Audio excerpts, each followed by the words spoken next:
Era digitalisasi saat ini, mudahnya untuk mengakses dan mengetahui informasi dari berbagai bidang. Maka perlu ditingkatkan literasi digital agar tidak termakan informasi atau berita yang bersifat hoaks. Assalamualaikum warahmatullahi wabarakatuh. Saya Andre Pratama Putra. Saya Yopi Rasinta Mansur. Saya Anggun Trinurjana. Saya Esa Kosin Menalu. Kami dari kelompok 2 akan menyampaikan hasil diskusi kami mengenai kejahatan phishing. Bagaimana masyarakat bisa terjebak ke dalam kejahatan phishing? Ini saya akan menjelaskan penyebab masyarakat terjebak dalam kejahatan phishing. Nah, masyarakat itu sering terjebak dalam kejahatan phishing karena kurangnya pemahaman tentang tanda-tanda penipuan, seperti email atau tautan yang tampak mirip dengan yang asli. Nah, selain itu, teknik manipulasi yang digunakan oleh pelaku itu seringkali sangat meyakinkan dan membuat korban tidak waspada. Nah, faktor penyebab masyarakat terjebak dalam kejahatan phishing ini yang pertama, kurangnya pengetahuan dan kesadaran, yang dimana banyak orang yang tidak memahami apa itu phishing dan bagaimana cara kerjanya. Mereka bisa menjadi target penipuan sehingga lebih mudah terjebak. Nah, yang kedua itu ada teknik manipulasi emosional. Nah, teknik manipulasi emosional ini pelaku phishing sering memanfaatkan emosi korban seperti rasa takut atau panik. Misalnya, mereka bisa berpura-pura menjadi orang yang dikenal dan meminta bantuan mendesak yang membuat korban lebih cenderung untuk memberikan informasi pribadi. Dan yang ketiga, penyamaran sebagai institusi resmi. Pelaku sering menyamar sebagai perusahaan atau institusi resmi, menggunakan email atau situs web yang mirip dengan yang asli. Nah, hal ini membuat korban merasa aman dan lebih percaya untuk memberikan data sensitif. Nah, selanjutnya yaitu nomor 4, kurangnya verifikasi.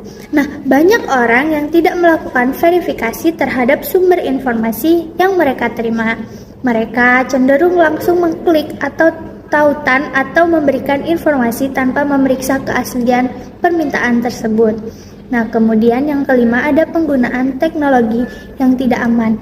Beberapa individu mungkin tidak menggunakan perangkat lunak keamanan yang memadai atau tidak memperbarui sistem mereka sehingga lebih rentan terhadap serangan phishing.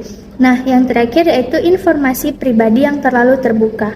Banyak orang yang membagikan informasi pribadi di media sosial yang dapat dimanfaatkan oleh pelaku phishing untuk merancang serangan yang lebih meyakinkan dan spesifik terhadap korban. Masyarakat seperti apa yang terkena kejahatan phishing? Baiklah, adapun masyarakat-masyarakat yang rentan terdampak kejahatan cyber phishing ini adalah yaitu yang pertama, masyarakat yang tidak memiliki riwayat pendidikan. Mereka ini mudah terdampak karena mereka tidak memiliki akses terhadap pengetahuan tentang teknologi dan kejahatan cyber. Selanjutnya yaitu masyarakat dengan pendidikan rendah. Contohnya masyarakat yang hanya lulus dari sekolah dasar. Sama halnya dengan masyarakat yang tidak memiliki pendidikan, mereka juga memiliki akses yang kurang baik atau kurang banyak terhadap pengetahuan tentang kejahatan siber dan teknologi.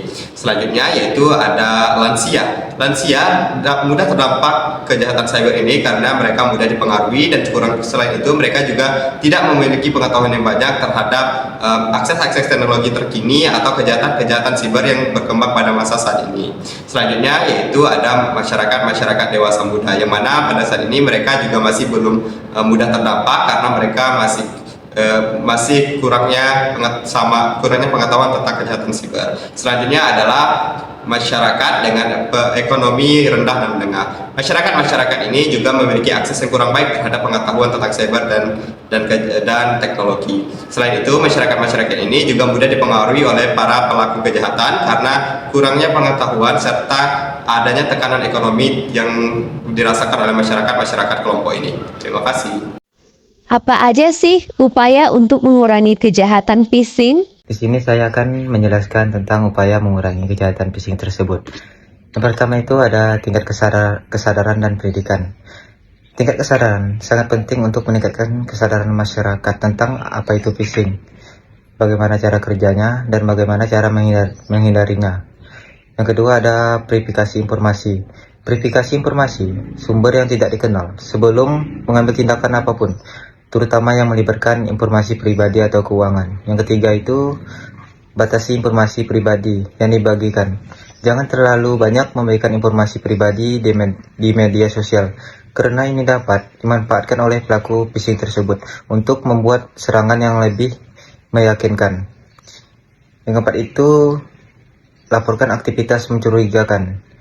Jika Anda menerima email atau pesan yang mencurigakan, atau jika Anda menjadi korban phishing tersebut, segera laporkan ke pihak yang berwenang yang sesuai, seperti kepolisian atau tim keamanan siber perusahaan Anda tersebut. Yang kelima itu ada kerjasama antar pihak.